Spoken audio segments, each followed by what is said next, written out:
یعنی ابن الیہ نے ابو حیان سے، انہوں نے ابو زرعہ بن عمر بن جریر سے، اور انہوں نے حضرت ابو ہریرہ رضی اللہ عنہ سے روایت کی، کہا رسول اللہ صلی اللہ علیہ وسلم ایک دن لوگوں کے سامنے تشریف فرما تھے۔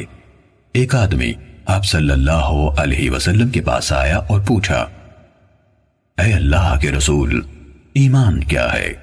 آپ نے فرمایا، تم اللہ تعالیٰ، اس کے فرشتوں، اس کی کتاب، قیامت کے روز اس سے ملاقات، اس کے سامنے حاضری اور اس کے رسولوں پر ایمان لاؤ، اور آخری بار زندہ ہو کر اٹھنے پر بھی ایمان لے آؤ۔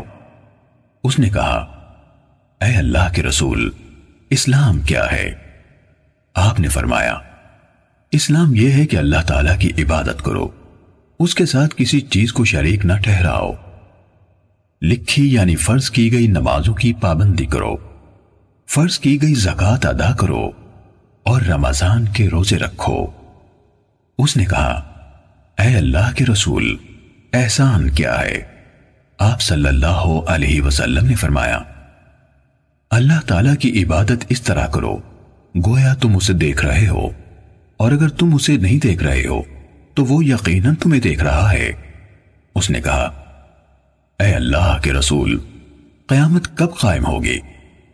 آپ صلی اللہ علیہ وسلم نے فرمایا، جس سے سوال کیا گیا ہے وہ اس کے بارے میں پوچھنے والے سے زیادہ آگاہ نہیں، لیکن میں تمہیں قیامت کی نشانیاں بتا دیتا ہوں۔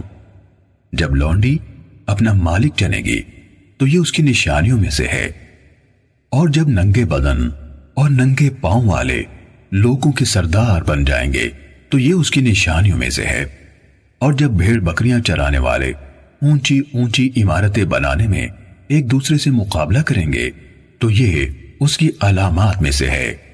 قیامت کے وقت کا علم ان 5 چیزوں میں سے ہے جنہیں اللہ تعالیٰ کے سوا کوئی نہیں جانتا ہے۔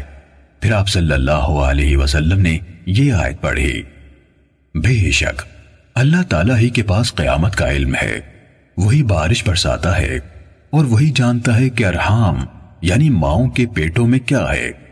کوئی زیرو نہیں جانتا کہ وہ کل کیا کرے گا، نہ کسی متنفس کو یہ معلوم ہے کہ وہ زمین کے کس حصے میں فوت ہوگا۔ بلا شبہ اللہ تعالیٰ علم والا خبردار ہے۔ حضرت ابو ہریرہ رضی اللہ عنہ نے کہا، پھر وہ آدمی واپس چلا گیا تو رسول اللہ صلی اللہ علیہ وسلم نے فرمایا، اس آدمی کو میرے پاس واپس لاؤ۔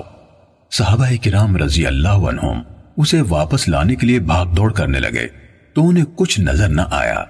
رسول اللہ صلی اللہ علیہ وسلم نے فرمایا، یہی جبرائیل علیہ السلام تھے جو لوگوں کو ان کا دین سکھانے آئے تھے۔